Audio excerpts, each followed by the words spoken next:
Me da gusto saludarles a todos. Buenos días, buenas tardes, buenas noches. Estoy aquí con un grupo de amigos, ¿no? Quiero presentarles a Maestro Antonio García. Saluda, por favor, manda saludos a tus cuates. Hola, gracias por invitarme. Un abrazo a todos. Bueno, y el doctor Isaac Tame, conocido como Istarri. Hola, buenas tardes a todos.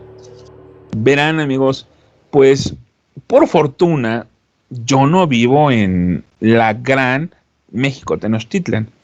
Y sí tengo que ir, al igual que García, a cada rato por cuestiones administrativas o de negocios, ¿no? Pero nadie puede andar en el DF, si eres fuereño, sin treparte al pinche metro. Bueno, a menos que seas potentado como García, que él anda en Uber y en helicóptero, ¿no? Pero nosotros, pues para ir desde Indios Verdes hasta Universidad, no hay muchas formas. O sea, tú tienes que agarrar el metro, quieras o no quieras, o si no, planteate un viaje de 2 horas. Pero el metro es una maravilla y siempre lo fue.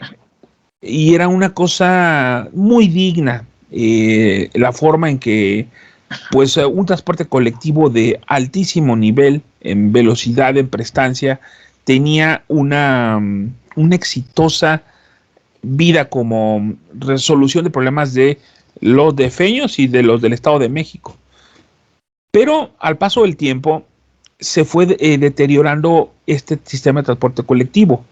Fue creciendo mucho de una forma exponencial, con líneas hasta en todos lados, pero en los años 80 tenían un convenio, por ejemplo, con el Politécnico, en donde había unas tarjetas, circuitos impresos que se instalaban cada 500 metros en las vías y estas indicaban la continuidad, la distancia de los trenes y si había algún problema de detención.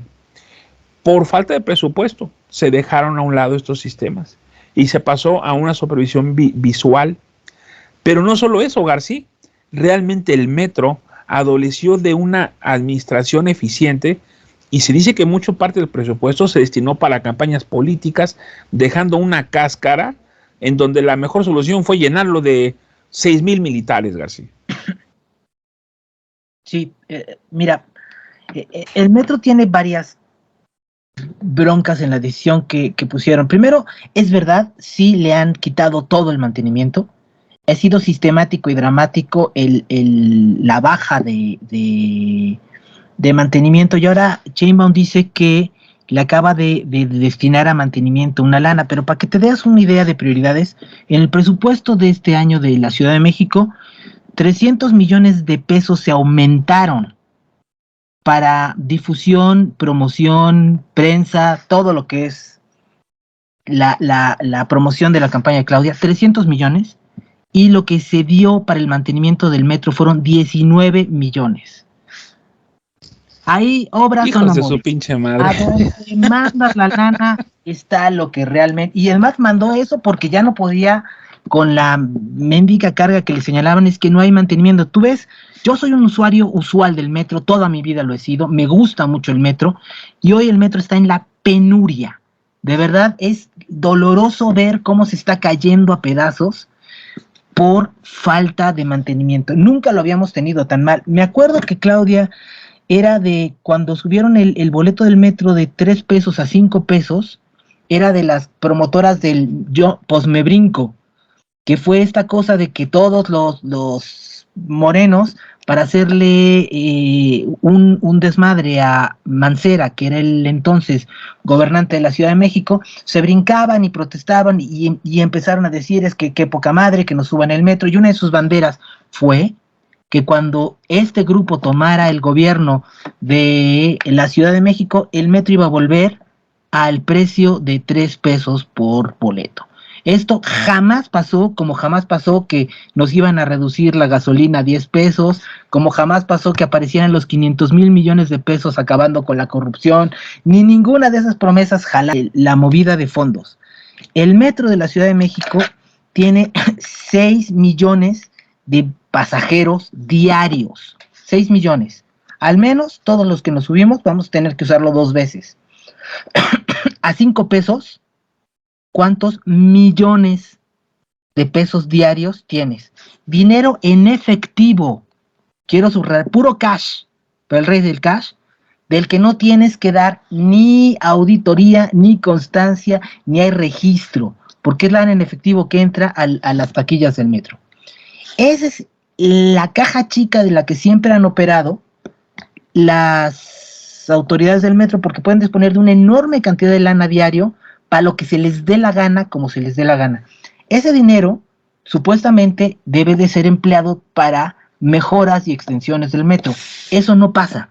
Y además, si eso le sumas que el dinero de la taquilla se lo chingan y además recortan de manera salvaje el presupuesto del metro, ahí lo tienes. La señora Sheinbaum metió a 6,000 policías de la Guardia Nacional a cada metro, pero corrió, quiero subrayar esto, corrió a 3,500 trabajadores del metro que lo hacían operar.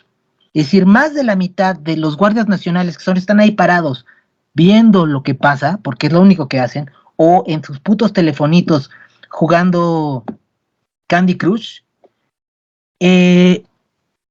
sacó por recortes a 3,000 operadores que lo hacían funcionar.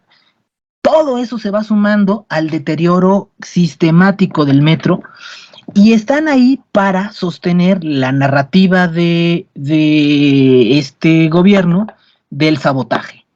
Y ya tenemos a los primeros saboteadores capturados, una pobre señora que se le cayeron sus aspas al metro, un pobre cuate que se le cayó su teléfono celular al metro y ya también es saboteador. 2 chavos que pusieron unas pancartas que decían que la Guardia Nacional no debe estar en el metro y que se está militarizando el país, también fueron detenidos y acusados de saboteadores. Ningún caso ha prosperado y todos han tenido que sobreseerse, es decir, abandonarse, mandarse a la goma, porque no hay caso, no hay sustancia para sostenerlos, pero todos estos ya han pasado 2 días, un día en el tambo, acusados de sabotear al metro. Ya tenemos también la evidencia de un gran sabotaje, una pinche lata de Coca-Cola que estaba en las vías del tren y con eso están generando todo el desastre y además era una lata que seguramente estaba, híjoles, desde la época de López Obrador. Es que no hay botes de la basura en el metro, porque se lo roban. Mira, pero ya pusiste el punto en la llaga, y es un punto por el cual invité a mi querido Isaac Tame. Mira, tenemos nosotros un metro lleno de militares, que ahorita tienen sus teléfonos, pero cuando tengan misión de espionaje, o misión de sabotaje, o misión X, tendrán que pues adecuarse a sus nuevas premisas. Pero también tenemos un pinche aeropuerto administrado por los militares, y van a revivir Mexicana, administrada por la milicia. El Tren Maya, desarrollado por el sistema militar, con sus propios hoteles hechos por militares. La entrega de medicamentos, ¿te acuerdas cuando sí, claro, se la dieron también a los militares? Todo. Sí. Entonces, creo que les van a dar hasta la selección nacional, a ver si así gana. Bueno, a lo mejor así le ponen un poquito de orden, ¿no? Uh-huh. Por lo menos estarían los que entren de acuerdo a sus perfiles, no meterían a delanteros por medios de contención. Pero ahí te va un punto. Isaac, a mí yo le comentaba a García y te dije a ti que el oficio de la Stasi en la República Democrática Alemana es el gran ente de espionaje hacia los ciudadanos, y que empezó precisamente cuando los ciudadanos se estableció el muro de Berlín, y los ciudadanos empezaron a brincarse, a escaparse. Entonces la Stasi se dedicó a detectar quiénes se querían escapar, quiénes querían brincarse la barda, a descubrir los pozos, hoyos donde atravesaban la frontera por abajo. Todos los edificios que blindaban junto con el muro de Berlín fueron ocupados por la Stasi para que se evitaran fugas desde los balcones, y la gente era espiada en el metro, en el tren, en la escuela, en su trabajo, telefónicamente. Era una burocracia de 80,000 ciudadanos dedicados para joder a los ciudadanos. Istarri, perdón, veo que tienes ahí un amigo tuyo atrás. Y le mandamos Es Fermina que los está saludando. Es Fermina que los está saludando. Un saludo para Fermina. Y tú dinos, ¿Qué onda con Stasi? Y García va a rematarla. Sí, es el Ministerio para la Seguridad del Estado de la Alemania comunista, de la autodenominada República Democrática de Alemania. Surge en 1950, es decir, 5 años después del fin de la Segunda Guerra, y cae finalmente en 1990, unos meses después de que cae el muro de Berlín. Este ministerio contaba con una serie de administraciones, los llamaban ellos administraciones. Quisiera destacar los principales, tenía más, pero quisiera destacar los principales. La administración de reconocimiento, que básicamente se dedicaba a tener espías en otros países del mundo. La administración de coordinación, que básicamente la coordinación que tenía la Stasi pues era nada menos que con la KGB de la Unión Soviética, como no podía ser de otra manera. La administración de comunicaciones seguras, es decir, que el gobierno pudiera garantizar sus comunicaciones seguras, el gobierno de la Alemania comunista, sin que nadie más los estuviera espiando. La administración de seguridad para la industria estatal, ellos tenían una producción completamente estatal porque todas las empresas que sobrevivieron pues estaban en la Alemania capitalista, y en la Alemania comunista todo lo dirigía el Estado. Entonces tenían una administración para la seguridad de la industria estatal, tenían una administración para el análisis de basura, tanto en la Alemania comunista como en otros países del mundo. Es decir, ellos encontraban un objetivo al que querían espiar y mandaban gente especializada en robarse la basura que tiraba esa persona y ponerse a analizar lo que tiraba la basura para ver qué información podían sacar de la persona.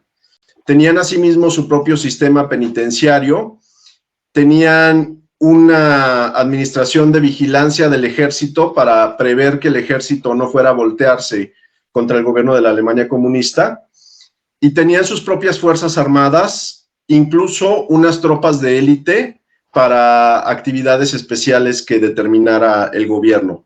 La Stasi surge con el modelo de la KGB soviética, seguían exactamente el mismo modelo. Como tú dijiste, tenía cerca de 100,000 espías, pero esos eran, digamos, los oficiales, porque además, según se supo después, tenían 200,000 espías más. O sea, había 300,000 espías ciudadanos para espiar a 16 millones de habitantes de la entonces Alemania comunista. En 1990, la Alemania comunista tenía 16 millones de habitantes y tenía 300,000 espías ciudadanos del Ministerio de Seguridad de la Stasi. Por último, cuando cae finalmente la Stasi, entran en pánico y tratan de destruir sus archivos, y tenían máquinas trituradoras de papel para destruir los archivos. Y un dato muy interesante es que los ciudadanos de la Alemania comunista se dan cuenta de que están tratando de destruir los archivos, y los ciudadanos van en masa y toman el edificio del Stasi para evitar que lo siguieran haciendo. Rescatan las bolsas de basura donde tenían los papeles, y esas bolsas han sido, la basura ha sido rescatada de allí, las tiritas de los archivos han sido rescatados, digitalizados, etcétera. Todo ese proceso todavía continúa, y el archivo secreto del Stasi tenía 33 millones de páginas, y actualmente está siendo puesto a disposición de los ciudadanos para que la gente en Alemania pueda entrar a ver qué se espiaba de ellos, de los que vivían en Alemania comunista o incluso en la Alemania capitalista, y puedan entrar a ver sus fichas, las fichas que le había hecho a cada ciudadano el Stasi, por ejemplo. Y es un proceso en el que todavía se encuentran, el estar, digamos, navegando en esta información, y es un proceso que va a tomar pues todavía años o décadas. Y eso es lo que quería yo comentar sobre el Stasi, creo que es lo más relevante, general. Oye, pero mira, una cosa importante que dijiste, y que pasa en Cuba también, Antonio García no me va a dejar mentir, es que aparte del edificio burocrático que existe, en esos países se convence al ciudadano de que si tú realmente eres un patriota, tienes que delatar a tu esposa, a tu hijo, a tu sobrino, a tu vecino, García, al estilo de las células comunistas. Hace rato lo platicamos, ¿no? Que el INE ya no va a estar en un edificio, sino que va a estar en el pueblo. Con lo que esto indica, se trata de que el mismo pueblo administra las cosas. Y cuando tú tienes el concepto de pueblo o de la sociedad mezclada en instituciones políticas, es que si tú quieres tu visa o si tú quieres entrar en una universidad, ocupas ciertos sellos que te los da el comité local del partido, la junta vecinal en Cuba, por ejemplo, y se hace una burocracia dentro de la ciudadanía que van a rajar si tú no vas a las juntas, que van a rajar si tú estás hablando en contra del régimen, y en general se politiza la vida ciudadana a raíz de una militarización de un país, García. Se llama Comité de Defensa Revolucionario, esa institución. Sí, mira, algunas cosas rápidas del comentario del Stasi y de cómo militarizar y sobre todo cómo poner policías secretas en todos los países. En todos los países gobernados por los socialistas, prácticamente nada funciona, pero hay una cosa que funciona muy, muy bien. Y eso tú lo podrás ver en Cuba inmediatamente. La policía política. Todo se cae, no puedes sacar una maldita fotocopia porque eso es un trámite complicadísimo y no sirve nada. El transporte colectivo es una porquería, las escuelas, los hospitales están en la penuria, no hay gasas, no hay nada. Pero la policía política es súper eficiente e inmediata. Tú estás hablando mal del gobernante de Cuba a las 10 de la mañana y a las 11 ya llegó la policía a arrestarte. Eso es de una eficiencia asombrosa. Y es la manera en que tienen un control absoluto del poder y además una cosa perversa es estos comités de defensa revolucionarios que convierten en parte de la policía secreta a tus vecinos, a los compañeritos de tu escuela, a lo que sea, a tu novia, a quien esté al lado. Y además tienen un incentivo perverso porque lo que tú tienes se reparte entre quien te denuncia. Entonces, hay una ventaja en decir, es que mira, este cuate tiene, pues, está hablando mal de la revolución y te van a quitar tu casa, te van a quitar tu empleo, te van a quitar lo que tengas de posesión o bienes, o tus 3 gallinas, lo que hayas podido tener, y se reparte parte al denunciante y parte al Estado. Entonces, la verdad es que a todo el mundo lo tienen agarrado los huevos. En la Alemania democrática,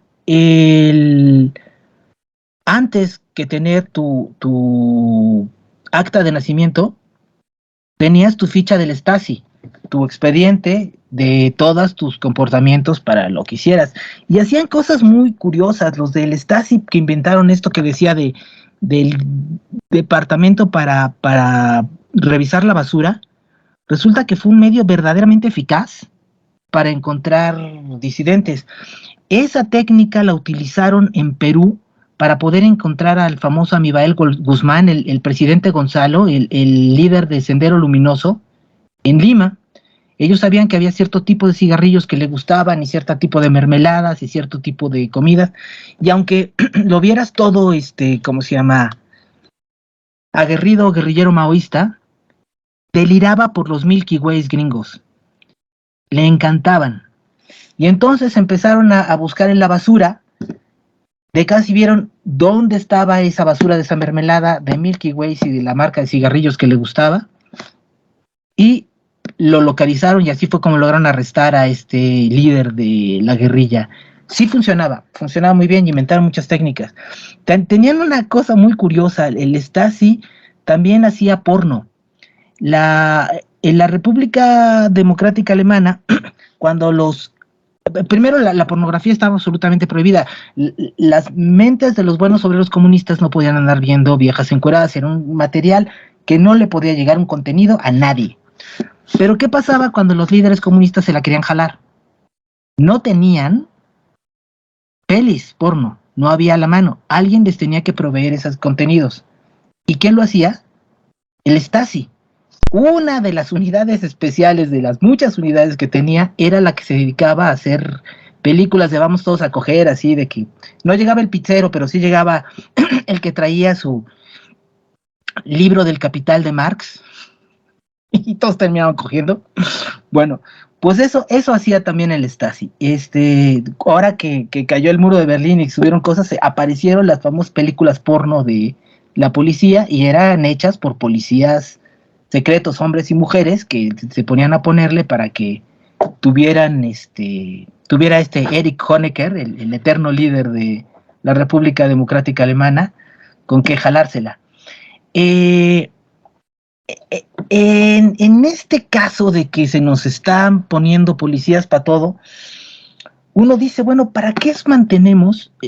Ya a ver, tú dices, la policía de secreta alemana eran 80,000 y ahora tenemos que, pues, con el otro dato, más los agregados de los holovinos que incorporaba el Stasi a su aparato, llegaban a 200,000, como bien nos dijo. ¿Y qué pasa? Nosotros tenemos ya que estamos manteniendo a un aparato de 100,000 guardias nacionales. Es una locura, 100,000. Les estamos pagando a esos cuates y tú dices, bueno, ¿qué hacen? Porque siguen las masacres, siguen los robos, no vemos que estén persiguiendo al crimen organizado. De hecho, hay un montón de videos donde aparecen los malos del crimen organizado y saludan a los de la Guardia Nacional y se pican el ombligo y se ponen a chupar juntos. ¿Qué están haciendo esos cuates? Pues ahora mismo están sirviendo solo para tratar de salvar la candidatura a Claudia Sheinbaum y están puestos en el metro ¿a qué? A no hacer nada. Yo he estado en el metro y a veces los ves, a veces no los ves.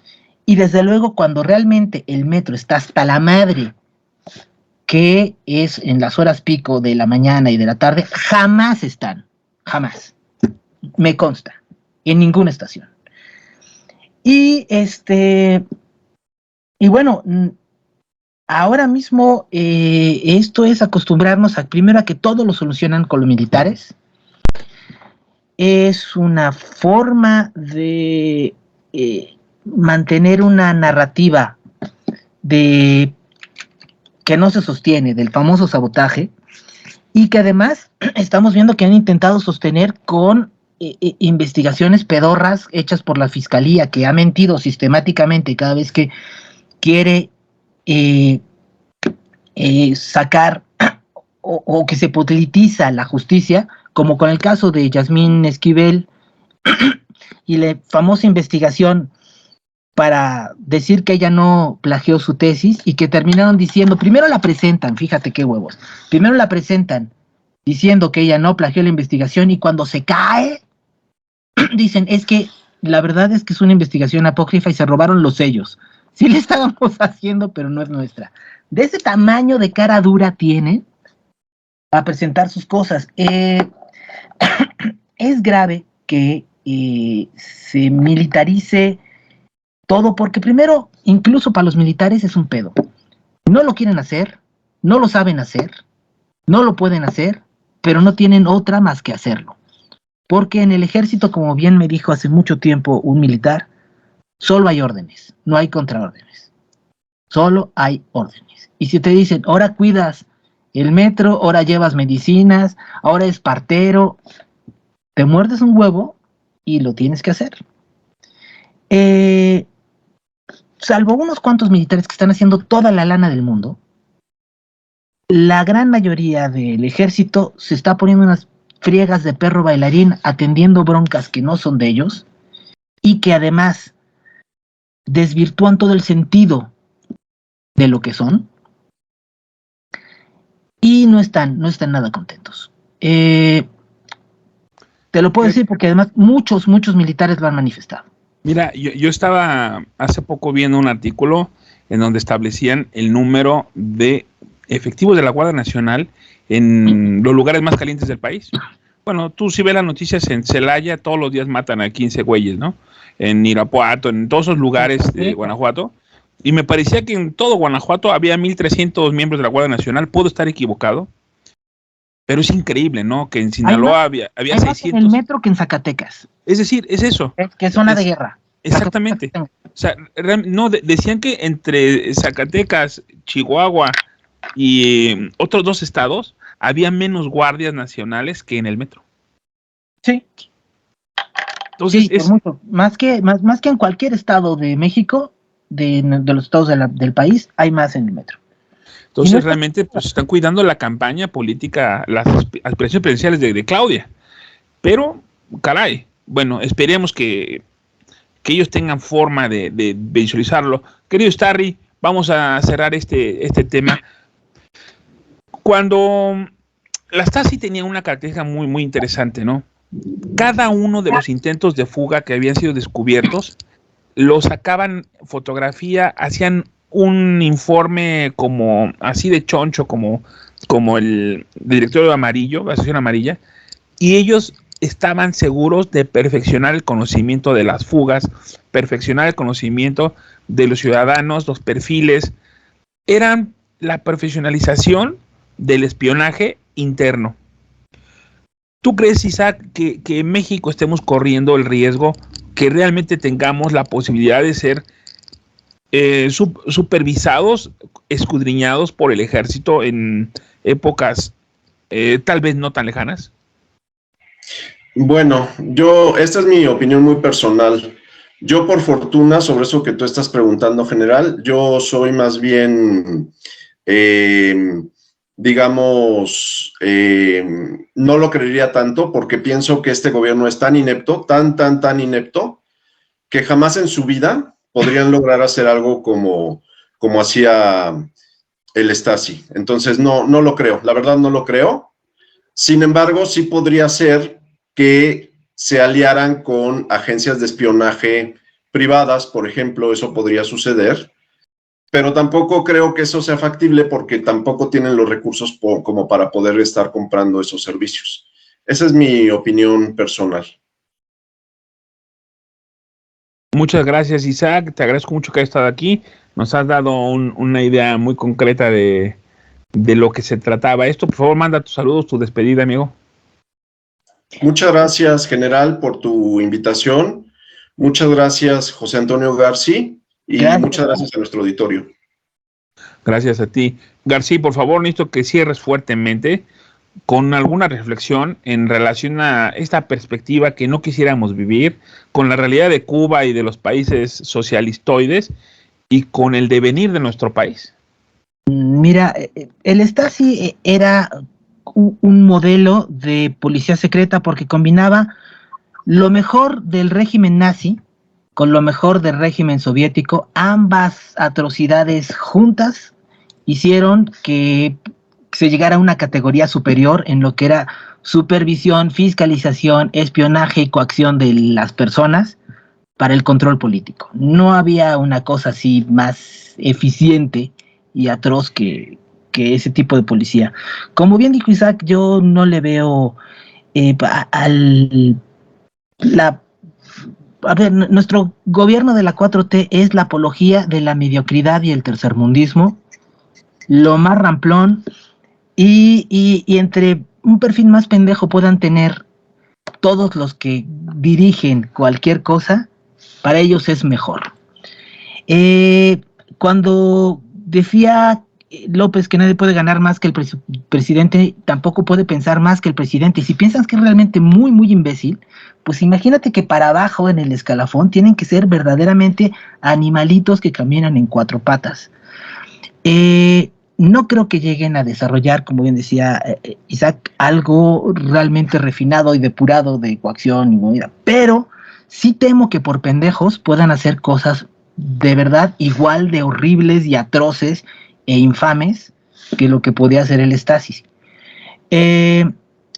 Y que ya nos consta que nos espían. Los Guacamaya Leaks son evidencia de que el Estado se ponía a hacer todo ese trabajo de espionaje ciudadanos, periodistas, gente de oposición y tal, con agenda política.